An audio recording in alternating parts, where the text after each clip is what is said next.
What is up, guys? So after how do I say this? I feel like the go home Raw shows are always not so go homey. Yeah, like every single one, like except probably like WrestleMania, but I don't really remember a Raw go home show being like amazing or like making me wanna see the show. It's always the Smackdown shows that have more, probably because they are like, the actual go home show because it's like the next day. So yeah, a pretty okay to good episode. We're gonna get into this. I don't really even think they're hot takes. They're more of thoughts, what people think about this episode of, Raw or Smackdown that, like we just saw. So we're gonna get into these. Before we start though, don't forget to like and subscribe, show some love, help a brother grow. So yeah, let's get into these. So Phil says, I did not expect this twist. Sami talking to Solo, wow. I'm sure we'll see Sami a part of this as the honorary Uso later on. But this adds a whole new wrinkle to the story. I love how WWE is using both Raw and SmackDown to further this Bloodline story heading into War Games. That is definitely true. Like, I was not expecting that, right? Especially after he was like, don't get involved. But I do think it's probably like him just, because like he doesn't really have any problem with Solo as far as I remember. So, I don't know though. Like, I mean, you do have a problem with, like the Bloodline, like everybody in the Bloodline. But I also don't really think it means much. Like, it's probably gonna be, like Jay and Roman and Jimmy are probably gonna think too much of it, but it's probably nothing. Like, it's gonna be one of those things where Sami was probably just talking to Solo like, why are you here? Like, leave Jay alone. He doesn't want any part of this. And then they just see them taking and start thinking that they're like working together or something. Junior says the Raw Women's division is actually lacking and it needs a change, maybe some call-ups. I don't even think it needs call-ups. Like, I think when, like in terms of star power, when Becky comes back, like things should start looking up. Maybe Charlotte will come to Raw. But in terms of the women there, like there is enough people. Like Lyra is there. Where is Lyra? Tegan Nox is there. Where is Tegan Nox? Like, the Pure Fusion Collective honestly isn't really helping anyone. Like, they were better off on their own. So, like, the Romance division isn't really the problem. It's just the booking. And I feel like if you removed Liv from Rhea and, like, actually, like, have the other women start coming up to her and be like, like, you're holding that title, but you're not really defending it, like, we are only fighting against Rhea. We want a shot at the title. I feel like things would start picking up, but like it's more of like Rhea's title now. So Junior again says, please end this Liv and Rhea feud. Rhea has been beaten multiple times and it's time for Liv to face someone new. Giving Rhea another shot wouldn't make sense. I do think it would make sense because she didn't really lose at Bad Blood, but I also do like agree with the overall thing that Liv should face other people, right? Because if she, let's say she loses it at Survivor Series in a match with Rhea, then her reign was literally just 3 people.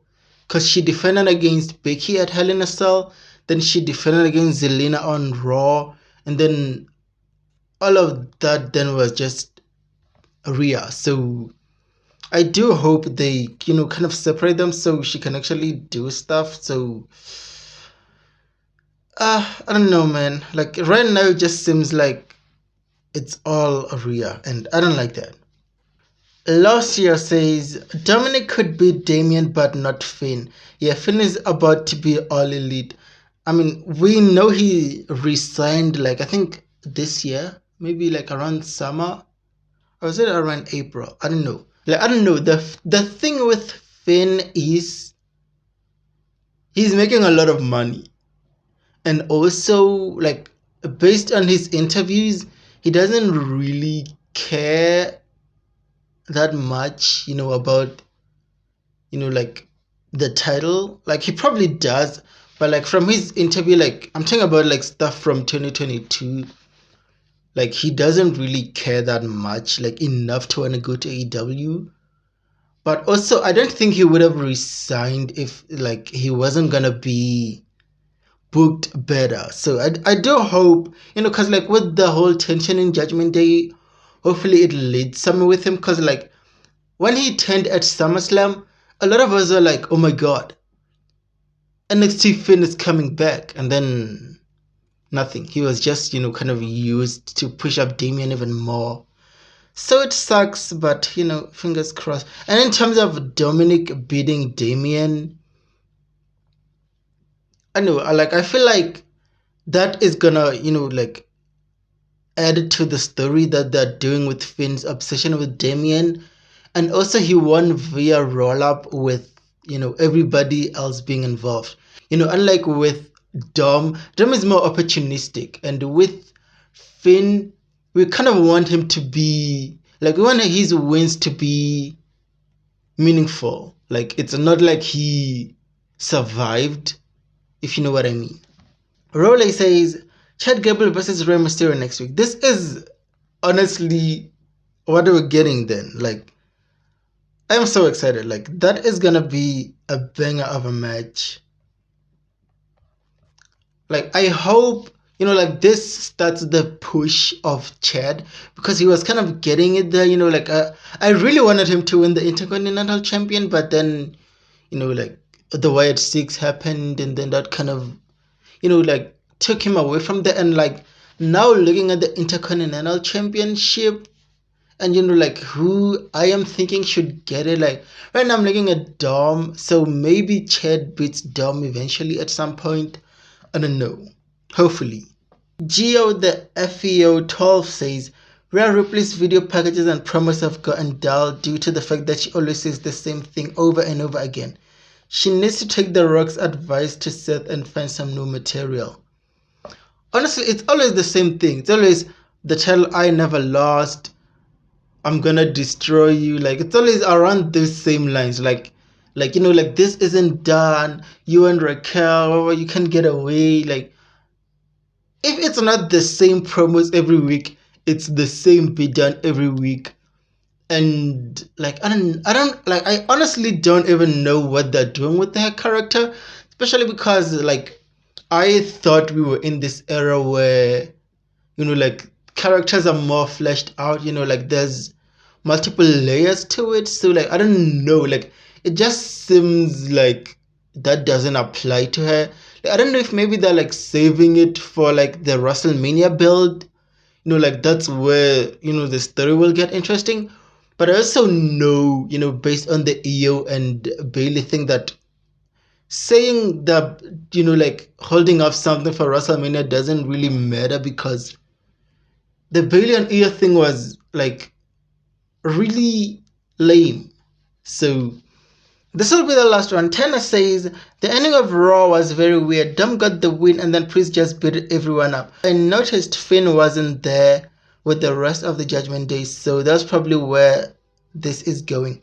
But Priest standing tall after all that just felt very strange. Like, that beatdown was, like, I don't even know, like, like, normally when, Rhea is beating up everybody, then it's like, like, fans are like cheering and stuff. But this time it just felt weird, right? Like, with Liv being there, and she's like, like, almost at the brink, of crying. Like, she's like wanting to go in there, and Raquel is like holding her back, and Dominic is getting beat up. It was just sad. Like, it made me sympathetic towards the heels, which is not really something that you're usually trying to go for in that case. So yeah, but I mean, Dominic got the win, so that's a W. And then with Finn, like, they showed this, clip on, was it? I saw it on Twitter. It's probably on YouTube too, where, Finn is obviously jealous that, Dominic beat Priest. and he's like telling JD, where did you go there, when he said he didn't want anybody, like talking about how he wants JD to basically be fresh and not get beaten up because they're defending the titles probably next week. So yeah, that is definitely leading to, I don't know, like, is Finn gonna turn on Judgment Day, or he's just like, I don't know, right? Because they kind of built this whole thing of, like, we know that Finn wants to be the leader, like, right? So I'm not saying, like, they did a thing of like a whole no leaders thing, but with him, Dom, and Liv, they made this whole thing of them being, like a trio, like working together, like planning together, like, like the big three type thing. So him turning would kind of be like, I don't know, like it wouldn't make sense. So I do hope if he leaves, it's, like he tells them, or like at least those two, Liv and Dom, he tells them like, I don't want to be here anymore, like I want more for myself, so I'm gonna leave. Like I hope that's what happens, because him turning on the heels, then it's just like it confuses more. Like, what is the Liv, Dom, and Judgment Day supposed to be? Like, are they supposed to be heels? Are they supposed to be baby faces? Because if he turns on them, then it's like we're losing direction. So yeah.